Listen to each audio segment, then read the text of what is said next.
इस news headlines के प्रायोजक पतंजलि गाय का घी, माँ का भरोसा, प्यार से परोसा। कॉमनवेल्थ गेम्स में मेडल जीतने वाले खिलाड़ियों को सम्मानित करेगी हरियाणा सरकार। 7 अगस्त को पंचकुला में होगा कार्यक्रम। मुख्यमंत्री नायब सिंह सैनी होंगे शामिल। हरियाणा कांग्रेस में फिर दिखी गुटबाजी। सिरसा में कांग्रेस विधायक गोकुल सेतिया और जिला अध्यक्ष के बीच तकरार।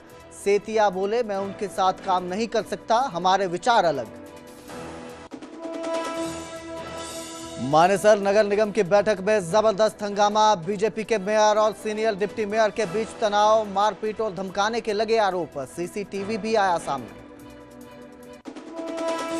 कुरुक्षेत्र में धार्मिक बेअदबी। सीवरेज में मिले गुटका साहिब के अंग। संगत ने जताई नाराजगी, पुलिस ने शुरू की जांच। हिमाचल में मूसलाधार बारिश ने बढ़ाई आफत। प्रदेश के कई जिलों में भूस्खलन से सड़कें बंद। चंबा में थार पर मलबा गिरने से श्रद्धालुओं की मौत। मंडी में लैंडस्लाइड से 2 घंटे बंद रहा चंडीगढ़ मनाली हाईवे। आरबीआई ने रेपो रेट में नहीं किया कोई बदलाव। रेपो रेट 5.2% पर बरकरार। लोन की ईएमआई पर नहीं होगा कोई असर। हेडलाइंस के प्रायोजक पतंजलि गाय का घी, माँ का भरोसा, प्यार से परोसा।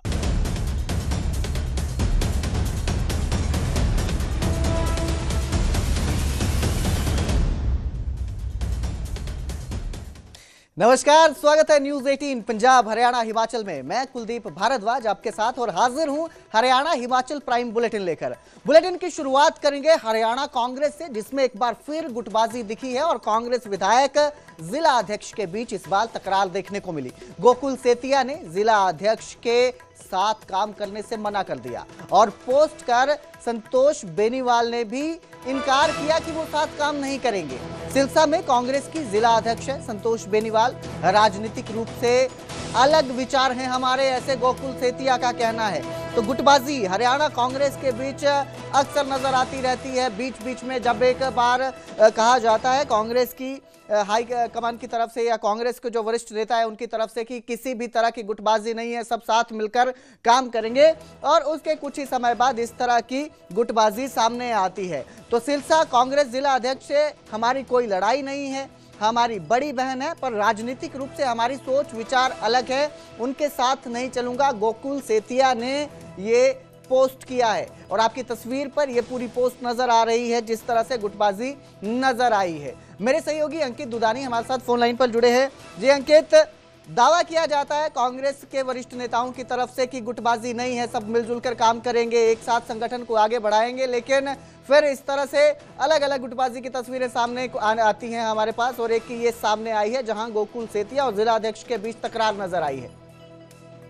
बिल्कुल, ये कोई पहला मामला नहीं है। गोकुल सेतिया इससे पहले भी कई बार, वो चाहे वीरेंद्र सिंह हो, ब्रजेंद्र सिंह हो या अशोक तंवर हो, उनके खिलाफ खुल करके बोल चुके हैं और खुल करके अपनी बात वो सोशल मीडिया के माध्यम से रखते हैं या मीडिया से बातचीत के दौरान रखते हैं। तो उसी की कड़ी के अंदर अब सिरसा की जो कांग्रेस की जिला अध्यक्ष है उनके संतोष बेनीवाल, उनके खिलाफ भी अभी उन्होंने पोस्ट की है और पोस्ट करके ये लिखा है कि वैसे तो वो बड़ी बहन बता रहे हैं, लेकिन कह रहे हैं कि राजनीतिक विचार अलग अलग है। जब दोनों कांग्रेस पार्टी के अंदर हैं तो राजनीतिक विचार कैसे अलग अलग हैं? क्या वो कहना चाहते हैं कि उनकी आस्था किसी और के अंदर है और गोकुल सेतिया की आस्था किसी और के अंदर है? क्या वो कुमारी शैलजा का के ऊपर निशाना साधना चाहते हैं? तो कहीं ना कहीं कांग्रेस के अंदर जो गुटबाजी है वो थमने का नाम नहीं ले रही है और लगातार वो चाहे विधायक के माध्यम से हो या वरिष्ठ नेताओं के माध्यम से हो, निकल करके सामने आती है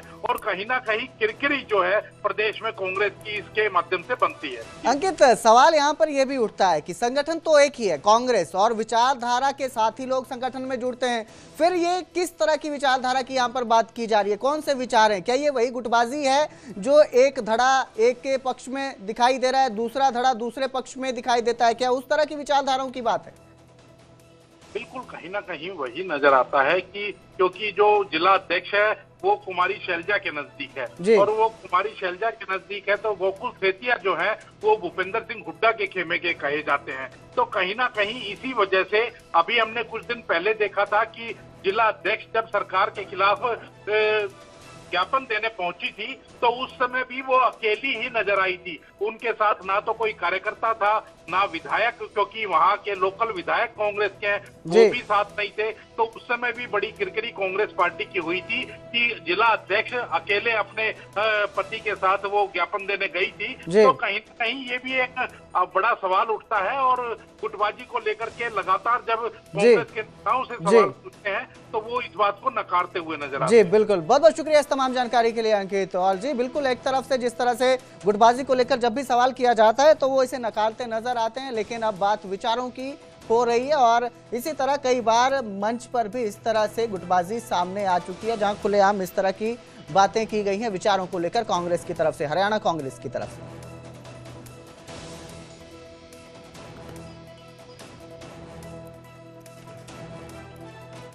तो उधर मानेसर नगर निगम की बैठक में जबरदस्त हंगामा देखने को मिला। यहां मेयर पर सीनियर डिप्टी मेयर ने गंभीर इल्जाम लगा दिए। सदन की बैठक में हंगामे और मारपीट के इल्जाम है। बैठक में बाहर के लोगों को बुलाकर धमकाने के भी इल्जाम लगे हैं।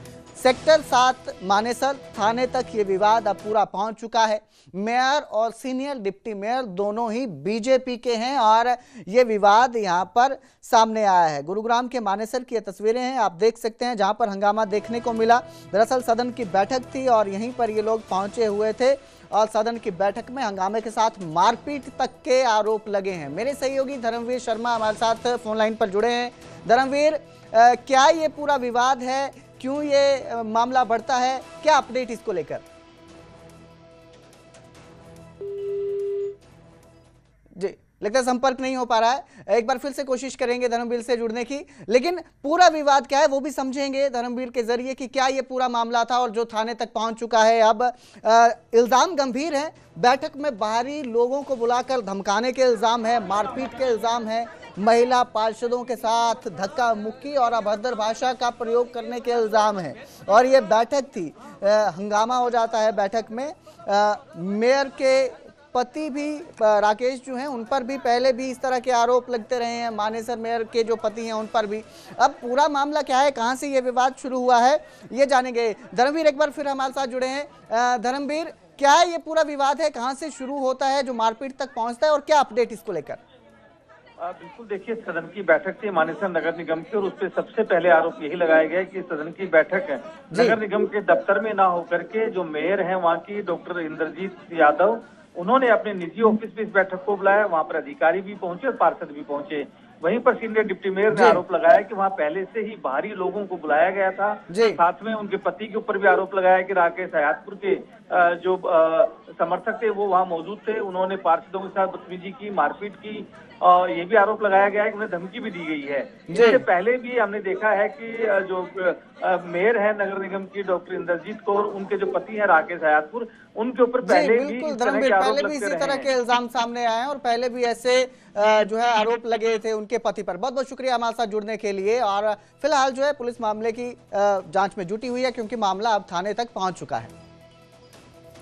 हम साथी पार्षद जैसे ही मेयर के ऑफिस में मीटिंग में पहुंचे, वहां पहुंचने के साथ ही अधिकारी द्वारा एक फरमान जारी कर दिया गया कि कोई भी साथी पार्षद जब तक मेयर की अनुमति नहीं होगी तब तक कोई भी पार्षद अपनी आवाज नहीं उठा सकता। उस एजेंडों में, आज के जो एजेंडे थे उन एजेंडों में मेरे कुछ साथी पार्षदों के साथ भेदभाव किया गया। मैंने जैसे ही उन भेदभाव की आवाज उठाई, मेरे को मीटिंग से बाहर निकलने के लिए बोल दिया गया और अपने सुरक्षा कर्मियों को बंदूक के साथ हाउस में बुला लिया गया। जैसे ही वो हाउस में पहुंचे, पूरे हाउस में डर और भय का माहौल पैदा हो गया। तुरंत की तुरंत मेयर ने मीटिंग को बर्खास्त कर दिया गया। जैसे ही मीटिंग बर्खास्त हुई, मेयर के गनमैनों द्वारा मीटिंग में ऑफिस में ही धक्का मुक्की की गई। जैसे ही हम उनके ऑफिस से बाहर निकले, वहां मेरे साथ और मेरे साथी पार्षदों के साथ भी मेयर द्वारा जो बुलाए गए गुंडे थे, उन्होंने हाथापाई करी। तो उधर कुरुक्षेत्र में धार्मिक बेअदबी का मामला देखने को मिला और सीवरेज में गुटखा साहिब के अंग मिले। बड़ी खबर आपको दे रहे हैं, कुरुक्षेत्र में बेअदबी का यह मामला सामने आता है। सीवरेज में गुटखा साहिब के अंग मिले, इसके साथ ही देवी देवताओं की मूर्तियां भी सीवरेज में मिली। बेअदबी की घटना के बाद लोगों में भारी रोष देखने को मिला। पुलिस ने जांच शुरू कर दिया मामले की। कुरुक्षेत्र से एक बड़ी खबर सामने आ रही है, जहां बेअदबी होती है, बेअदबी की घटना सामने आती है।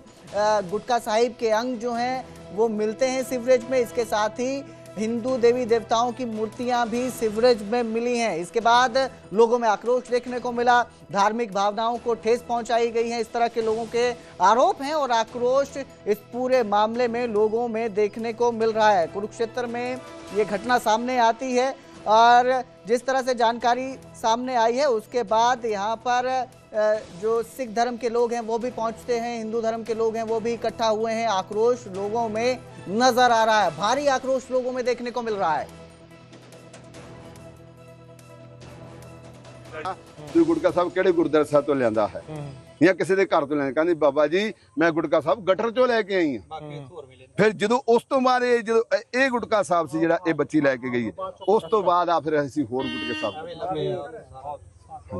ਇਹ ਮਤਲਬ ਇਹ ਸਿੱਖ ਧਰਮ ਦੇ ਨੇ ਤੇ ਕੋਈ ਹਿੰਦੂ ਦੇਵੀ ਦੇਵਤਿਆਂ ਦੇ हिंदू देवी देवतियां दे आप जी देख सकते मूर्तियां ने होर फोटोआं ने बड़ा कुछ हिंदू देवतियां दा भी मतलब कि इन्हां ने पता नहीं की सानू ते समझ नहीं आती भी ये क्यों इन्नी बेइज्जती कर दी। खाली ग्राउंड जगह पड़ी हुई है, उसके पास जो गटर है उसके पास जो है ना जैसे पूरा सामान जो घर का या कहीं इकट्ठा हुआ जिसमें शादी के कार्ड भी हैं, देवी देवताओं के फोटोज भी हैं और कुछ गुटखा साहब भी हैं, ये सामान पड़ा हुआ है और गंदगी में गिरा हुआ है। तो अब ये किसने गिरा है, कब गिरा है, इसकी जांच की जा रही है। और अब बात करेंगे हिमाचल प्रदेश की। हिमाचल में मूसलाधार बारिश ने आफत बढ़ा दी है। प्रदेश के कई जिलों में लैंडस्लाइड की घटना सामने आ रही है। चंबा में भूस्खलन के चलते, लैंडस्लाइड के चलते श्रद्धालुओं की मौत हो गई। दरअसल थार गाड़ी पर अचानक से मलबा गिरा जिसकी वजह से यह हादसा हुआ और इस हादसे में मणिमहेश यात्रा पर जा रहे श्रद्धालुओं की मौत हो गई। मंडी में भी लैंडस्लाइड से चंडीगढ़ मनाली हाईवे बंद हो गया है। इसके साथ प्रदेश में लैंडस्लाइड के चलते अब तक 153 सड़कें बंद है। 153 जो सड़कें हैं वो बंद हैं। जगह जगह लैंडस्लाइड की घटना सामने आ रही है जिससे की वजह से जो यात्री हैं उन्हें भी परेशानी झेलने को मिल रही है। जो निकले हैं, सफ़र पे निकले हैं, कई घंटों तक रास्ता बंद होने की वजह से उनकी परेशानियां बढ़ चुकी हैं। तो हिमाचल प्रदेश में जिस तरह से मॉनसून एक बार फिर एक्टिव हुआ है उसके बाद लोगों की मुश्किलें बढ़ चुकी हैं। लैंडस्लाइड आ रहा है, कई जगहों पर भारी बारिश के साथ मलबा और सैलाब बहकर सड़कों पर पहुंच रहा है। वहीं जो रिहायशी इलाके हैं वहां भी कई जगहों पर नुकसान की खबरें सामने आ रही हैं।